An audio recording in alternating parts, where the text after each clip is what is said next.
Now, welcome back. Here's our section on navigation, our video on navigation. We did, as you recall, last week in editing, we talked about basic navigation techniques that work across all programs. We're using Notepad then, but the same concepts still apply here. We have, instead now we have a grid of cells, so it's going to be a little bit different how we navigate around a spreadsheet, or in this case a worksheet in Excel, but same concepts pretty much apply that we used last time. So here I'm currently on cell E16, so we see there's E16 right there. I can use the arrow keys just as before, move up, left, right, down, and so forth. So the arrow keys are nothing magic. The page up and page down, again, it's not really a page, it's a screen full, so page down will take me down a row, page up will take me, sorry, up a page, up a screen, page up will take me up a screen. In general, when we're laying out our worksheets, one of the rules that we'll see is we want our worksheets to go down. So page up and page down will let us see more and less of our spreadsheet. We don't want them to move across over to the right. So making people having to scroll left and right. People don't like scrolling left and right. They like just navigating up and down. It's the same with web pages. We prefer just to scroll in one direction, not two, and we prefer to go up and down. That's what we're used to. So we have our keys that we're used to. Now, this is part of navigation, but every time you hit enter, if you've made a change, it will save whatever change into that cell, a label, a number, a formula perhaps, and then move you down one row. So if I'm here and I type in something, so that would be a label, I hit enter, I also move down one row. Of course, if I want to get rid of it, I could just go on top of the cell and hit delete. Use the keypad there. We can also use some of the other keys that we have available to, like the home key. The home key in Notepad would send you to the beginning of the line. The home key in Excel will send you to the beginning of the row. So I just hit the home key there, and I moved from column E, I believe, to column A. So no matter where I am, using here the keyboard to move way over to the right, whenever I hit home, I move to column A, even if it's off the screen. So even if I've scrolled over to column, let's say AA for whatever reason, and I hit home, back to column A again, in the same row. Whichever row I was in before, I will still be in. So the home works the same. End works a little bit differently, so we'll wait for that one for a second. But remember before when we used the control key amplified our motion.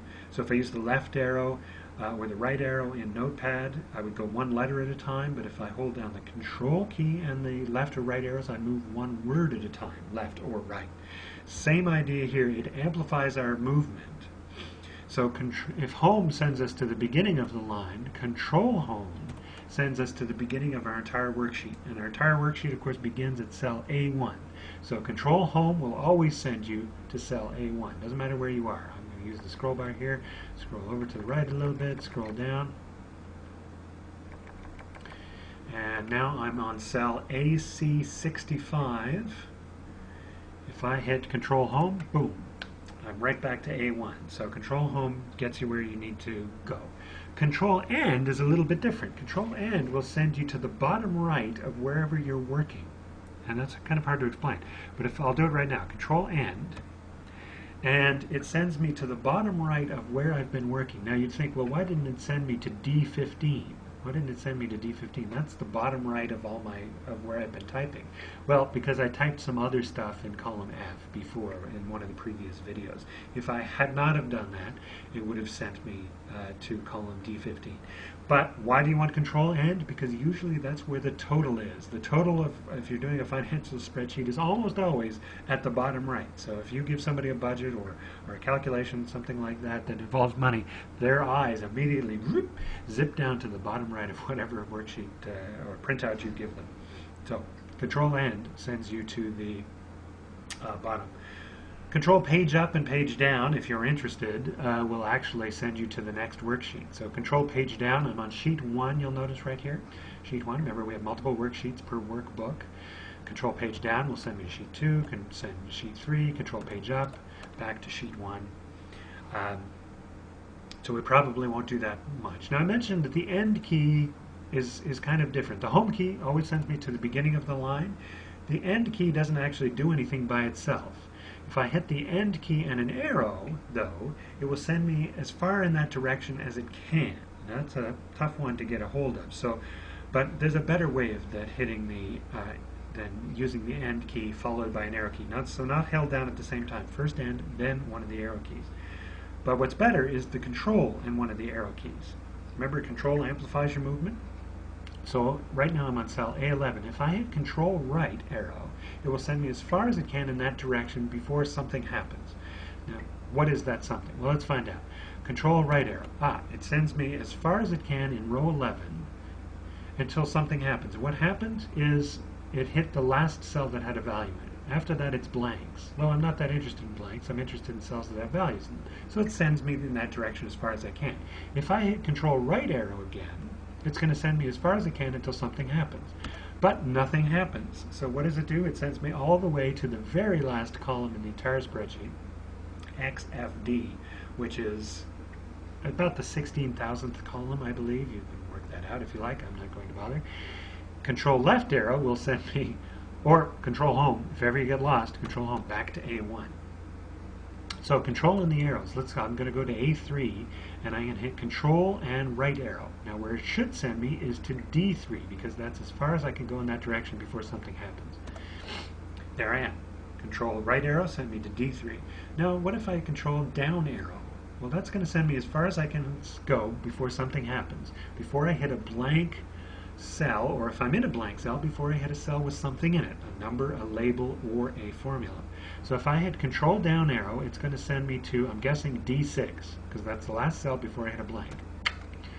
Lo and behold, control down arrow sent me to there. Now if I hit control down arrow again, it's going to skip over the blanks and send me to the next cell that's got something in it, or D9 from the looks of it, with the number 45 in it. And sure enough, it does. Control down arrow again will send me as far as it can. It stops at D15 because there's nothing below. I hit control down arrow again, I'm going to go right down to the last row of the spreadsheet, which is 1,048,576th row. I get somewhere where I don't want to be, control home, back to cell A1. So control and the arrow keys will send you as far in that direction as makes sense, is probably the best way to think about it. And it turns out it's very useful for zipping around worksheets, because that sort of does what we normally want to do with worksheets. Now, there's one more. You can also, by the control and any of those arrows held down together, also is the same as if you hit the end key, let go of it, and then hit one of the arrows. So end key, let go of it, hit the down arrow.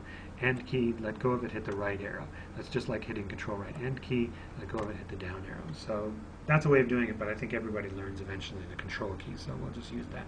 One final way of moving, and that is control G, which is the go-to key.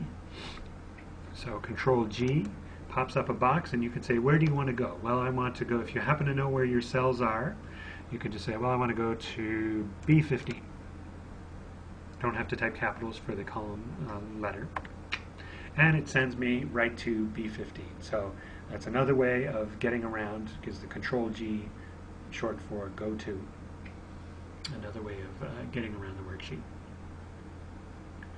When we come back, we're going to cover selection, just as we did last time. See you in a minute.